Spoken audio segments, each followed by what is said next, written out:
With volume, we talk about the space inside of a figure, or the space that can fill a figure. With surface area of prisms and cylinders, we're going to talk about the outside space of it. Think of it as like the wrapping paper.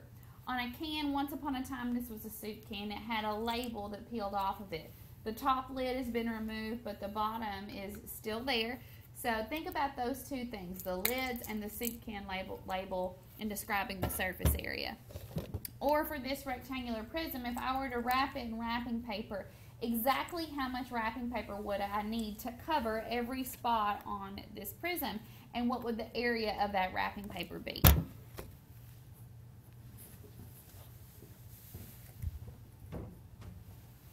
One way to think about the surface area is by thinking about the net of a figure. Its net is an arrangement of 2D figures that fold together to make a 3D figure. So it's like taking this triangular prism and unfolding it. Its net would look something like this. I have 3 rectangles that make the lateral faces of the triangular pyramid, and a triangle on top and a triangle on bottom that represent its bases. Here I have a net of a rectangular prism. I can take this two-dimensional net and I can fold it up, and it then makes a rectangular prism. So if I wanted to know about the surface area of this prism, by unfolding it into its net helps you to easily find the surface area.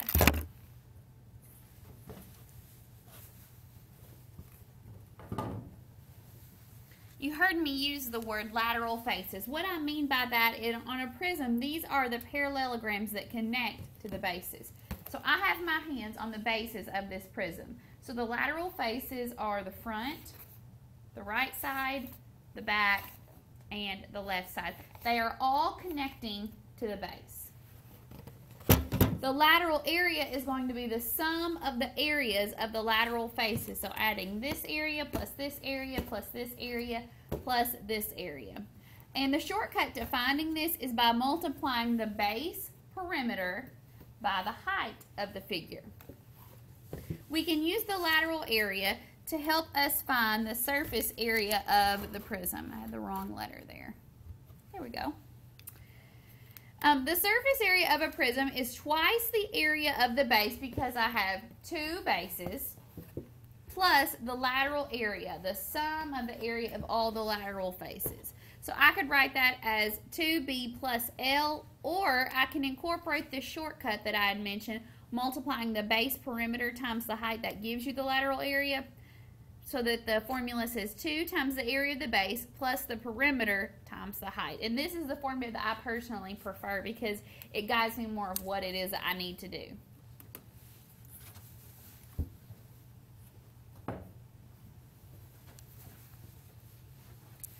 For the surface area of a cylinder, if you think about its net, it's a rectangle and 2 circles. Let's go back to my soup can here. This beautiful pink burlap, if I were to unroll it, it would make a rectangle. And then I have the top and the bottom. So we know how to find area of a circle, pi r squared. But to find the area of this soup can label, if I were to take a ruler and try to measure, it's going to be very difficult. I can easily get the height, but to measure the length of that rectangle is going to be difficult. But if I think about it, the length of that rectangle makes the circumference of the base. Look at how that rolls out. The length of the rectangle is equal to the circumference of the circle. You learn circumference is pi times the diameter. I've written it as 2 pi r so that I'm using less variables, because I'm going to have to use the radius to find the area of that circle. So I'm going to express circumference as 2 times pi times the radius. So the lateral area is going to be equal to the circumference of the base times the height. That says height there. It kind of got erased a little bit. So my formula for circumference of a cylinder can either be 2 times the base, the area of the base plus the lateral area, the same as it was for the prism, or personalize that for the cylinder by putting in the circle formulas. So the area of the base is pi r squared, so 2 of those, plus the circumference of the base times the height. 2 pi r is the circumference times the height. And this part here is the lateral area.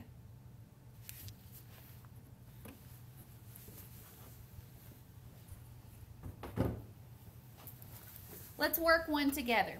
To find the surface area of the prism, like I said, I prefer the formula that does perimeter times the height because it guides me more of what I need to do instead of just lateral area.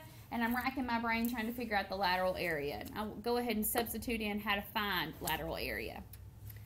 So 2 times the base, and here's where I found the area of the base. The base is a triangle, which is 1/2 base times height. Base of the triangle is 8. The height of the triangle is 3. Half of 8 is 4. 4 times 3 is 12. So the area of the base is 12.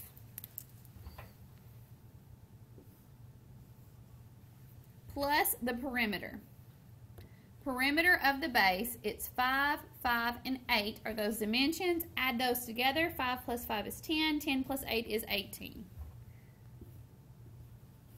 And then I'm going to multiply that times the height of the prism, which is 4. 2 times 12 is 24. 18 times 4, 10 times 4 is 40. 8 times 4 is 32. 40 plus 32 is 72. So the area is going to be 24 plus 72, which is 96 inches squared. The surface area, 96 inches squared.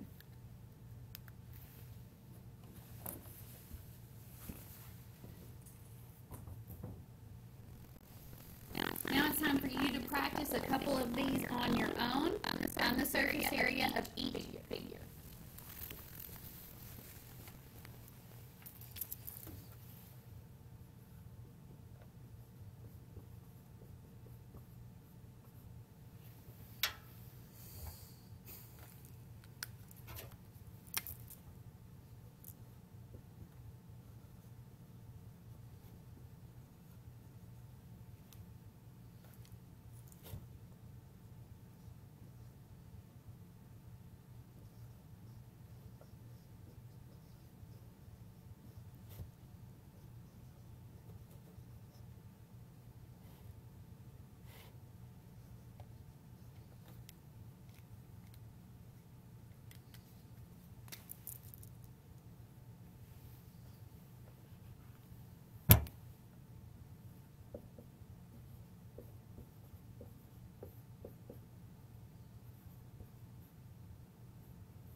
Okay. Oh, hang on.